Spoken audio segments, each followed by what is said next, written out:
Let me ask you something. Do you ever find yourself apologizing for things you know you never did? Or questioning your own memory about events that you are sure happened? If that sounds familiar, you might have been the target of a really insidious form of control.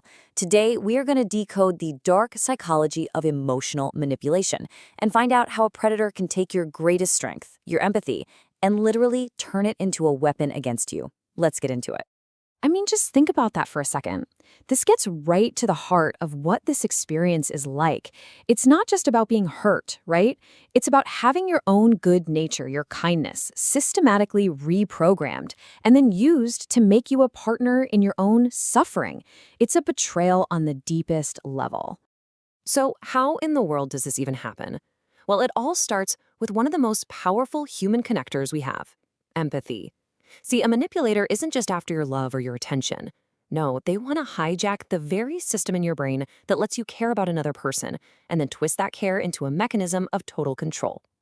Just imagine this scenario for a moment. You meet someone, and it feels like they understand every single scar on your heart. They listen, they really listen, they get your feelings, and wow, for the first time, you feel completely seen. But then, slowly, things start to feel off. Reality starts to warp. The logic just frays at the edges, and you find yourself in this constant fog of confusion, always on the defensive. That right there, that's the moment your reality is being rewritten. To make this all feel a bit more real, let's follow a story. We're going to call our characters Diane and Jack. And their story, well, it's a classic blueprint for how a manipulator builds a false reality. And it all kicks off with what looks like a perfect meant-to-be connection. So Diane is a deeply empathetic person. She just cares a lot. She meets Jack, and right away he opens up about his own tragic past. This, by the way, is a classic tactic. It's called the pity play, and it works perfectly.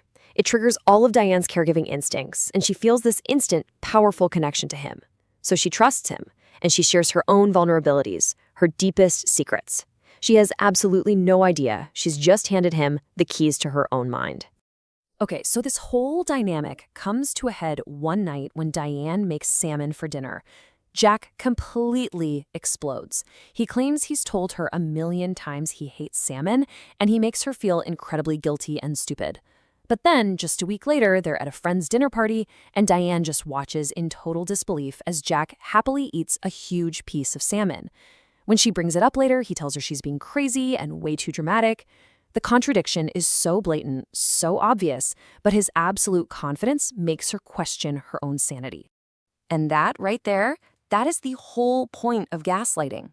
Diane is left completely disoriented. She feels lost, foolish, and just tired, so tired all the time.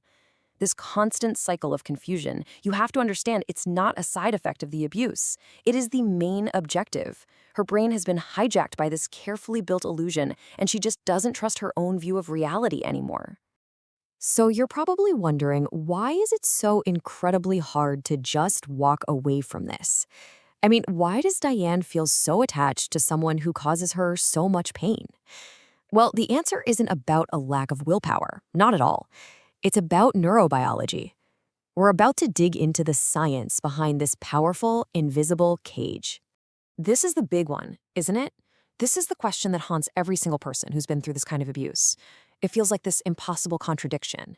How can the person who seems to know your soul also be the one who's causing it the most harm? The answer lies in something called the empathy paradox. Okay, so this is absolutely crucial to understand. There are two types of empathy.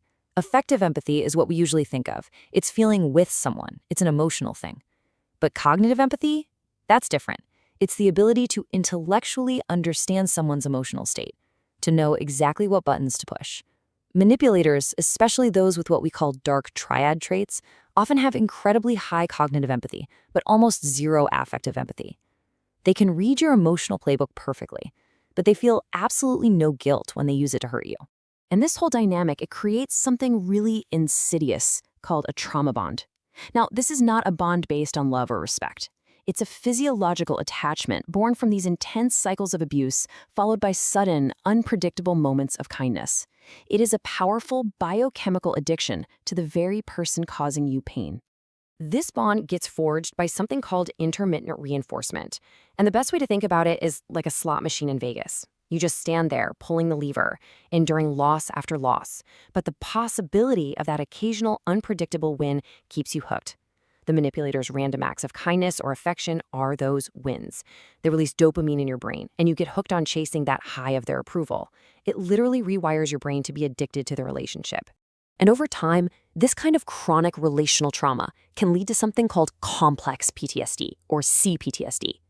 Now, unlike classic PTSD, which usually comes from a single event, CPTSD comes from being trapped in a long-term, harmful situation with no clear way out. And it fundamentally changes your sense of self, your ability to manage your emotions, and your ability to form healthy relationships down the line. It's the psychological scar tissue that's left behind from this war on your reality. Okay, so now that we get the science behind it, let's pull back the curtain on the specific tactics that these manipulators use. You need to know these aren't just random acts of cruelty. They are calculated moves from a very well-worn playbook. And it's all designed to completely dismantle a person's sense of self. So the cycle often kicks off with love bombing, that initial phase of just intense, over-the-top affection that gets you hooked. Then comes the pity play, like we saw with Jack, to earn your trust and sympathy. Once you're invested, they deploy the gaslighting to control your reality and guilt-tripping to make sure you do what they want. You see? Each tactic just builds on the others to create this prison of confusion. But what happens when you actually try to hold them accountable? You know, when you push back? Oh, that's when they pull out their trump card. It's a strategy called DARVO, and it is a devastatingly effective way to dodge all responsibility. DARVO always unfolds in 3 predictable steps. First, as you see here, they deny they did anything wrong, period. Then, when you present evidence, they move to step 2, attack. They'll call you crazy, too sensitive, a liar, and then finally, the masterstroke, step 3, they reverse the roles of victim and offender. All of a sudden, they are the one being attacked by your baseless accusations, and you are the abuser for daring to hold them accountable. And you have to understand, the endgame of DARVO is not just to win an argument. It is so much bigger than that. It's about completely annihilating objective truth. They create so much confusion, they attack your credibility so fiercely that you, and frankly anyone else watching, start to believe their twisted story. You end up being the one apologizing, feeling guilty for the very harm that was done to you.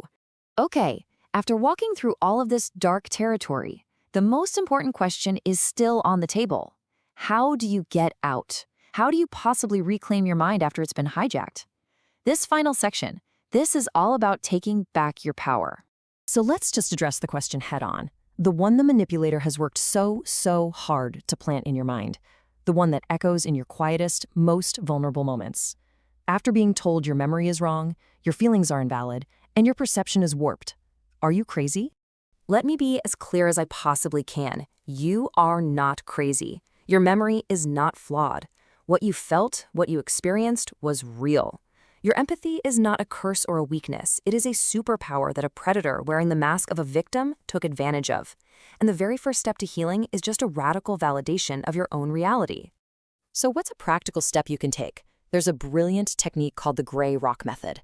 When you have to interact with the manipulator, you become as boring and unresponsive as a gray rock. Give short, factual answers. Show zero emotion. Do not engage with the drama. Manipulators are emotional vampires. They feed on your reactions. And when you give them nothing, you starve them.